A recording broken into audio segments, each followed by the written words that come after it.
Hello, beer tubers, and welcome to another beer review with me, Peter, the master of hoppets. Today, joined by Henrik, the general of Göser.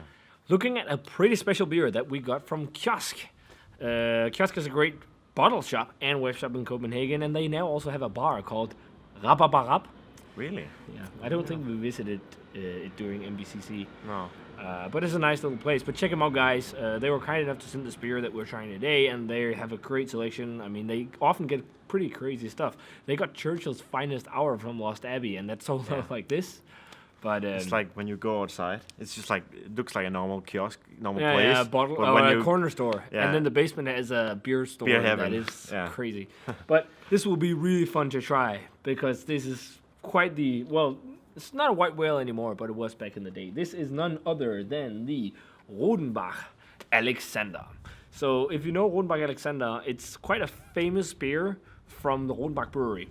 They released it for the first time, I believe, in 1986. And it was a commemorative beer for the 200th anniversary of the brewery. So they brewed the beer until they were bought up by the Palm Breweries in 1998. And I think the last vintage must have been from around that time.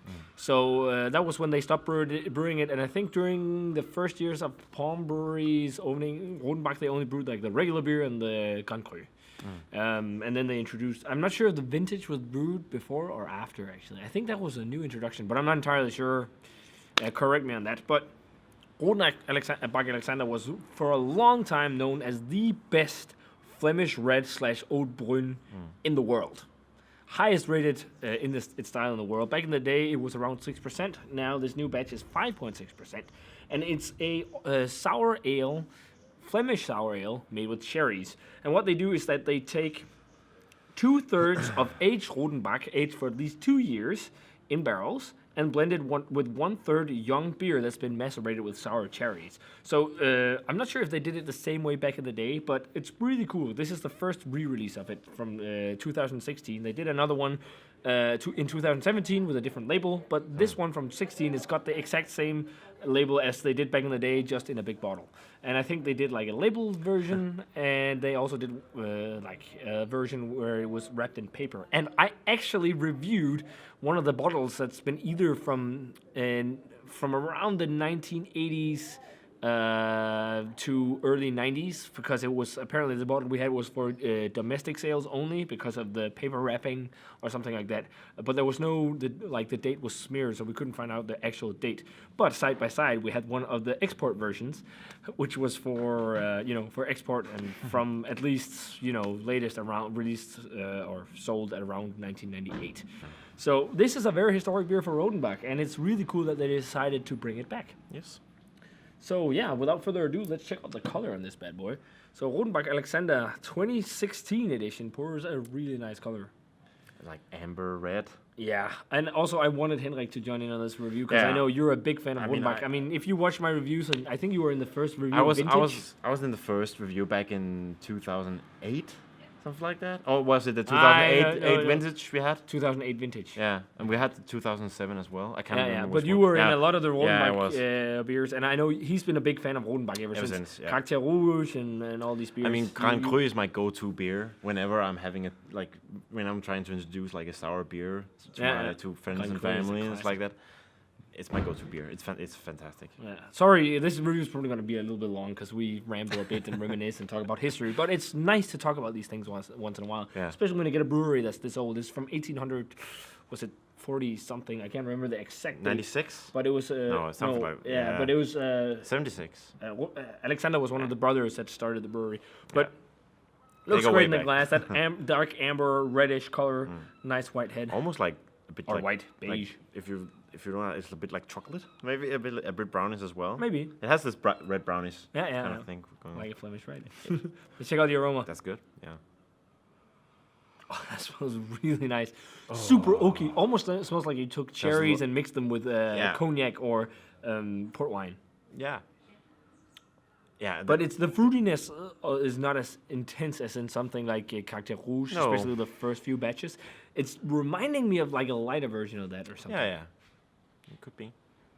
And I mean the sourness is not that that potent. to be No, honest. it's it's more like fruitiness. fruitiness. Yeah. And barrel, lots of oak, Lots of oak. vanilla, tannins, dry oaky aromas to it. yeah, almost like a cherry yogurty thing. Yeah. But like the other, fresh. like the old vintage, we just rewatched the review just to catch up. And in my notes on that one was like loads of dark fruit. Yeah, This is plums, more, raisins, there's some yeah. in here, but I think this is more fresh fruits. Tons of cherries and lots of red berries. Yeah, I agree. Yeah, it isn't too much dark fruits, think- to yeah. be honest. I think you can still get bottles of this batch at Vinspecialisten. We should get some and age. I think this would age. That would be fun. Yeah, that'd be That would be fun. fun. Maybe do a set of this and vintage and Cactus Rouge. Because That they could be also still fun. have the second or first batch of Cactus Rouge. Yeah. So. But it smells really nice. Let's try it. Yeah, let's do it. Cheers, and thanks a ton to Kiosk for the beer.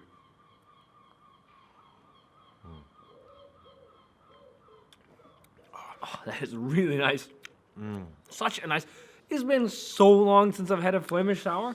And a Rodenbach beer, for that matter. I mean, just having this reminds me of Velvety why I love this. The style.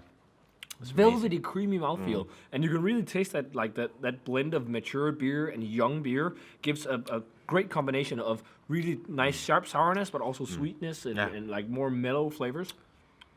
It's very good, well balanced between the sourness and the sweetness and the cherry flavors and everything. It's A nice sour cherry. Yeah. I'm like on the aftertaste there. I'm getting some caramel kind of notes.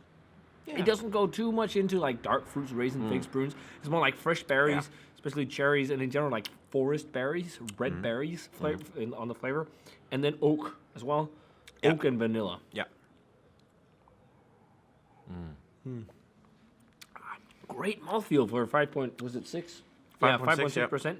Velvety, It's silky, slick, creamy, completely and coating. it lingers. It almost has that kind of Yeah. like when you eat yogurt, you almost get like kind of that film or whatever on your mouth. It's Yeah. almost like the same thing.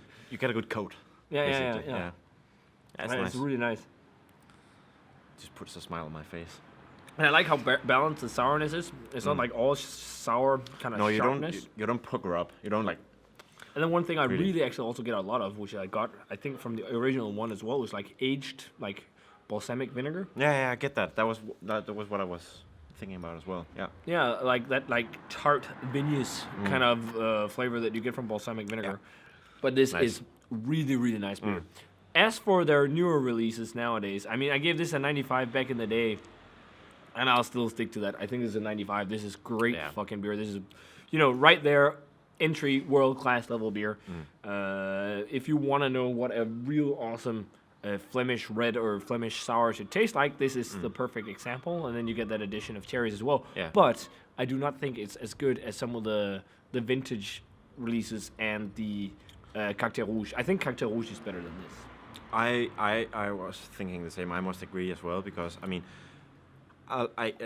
it's difficult, right? Because it's three quite different beers. Yeah. But I Candied agree. cherries as I agree. I'm on 95 as well. I think I'm giving the Rouge 97. I Something think like we were that. 97 or 98 Yeah, when we reviewed. something like that. Or, when we had it last. But this is still Yeah, it's world class. I mean, you should Perfect. definitely try this if you get a chance. Yeah, I'm getting like candied cherries as well right now, like just cherry hard candy with that kind of vanilla almond-esque note. To be honest, it actually gets better the more your palate get used to it. The more you get used to the sourness, the more complexities you pick up. But now we're almost rambling on for 12 minutes, so let's wrap this up, guys. A 95 from both of us for the 2016 re-release of Rodenbach Alexander. If you want to go and watch my original review back from 2013 from a bottle share where we're not sober, it will be linked after this little bit. And guys, if you had the Rodenbach Alexander, definitely let us know what you thought of it, and let us know what you think of the original ones if you had the chance to try those white whales. And as always, guys, remember to comment, subscribe, check out the Facebook fan page and Twitter and Instagram, and give this video a thumbs up if you enjoyed it. We're going to say cheers. Cheers, bud. And see you guys in another beer review.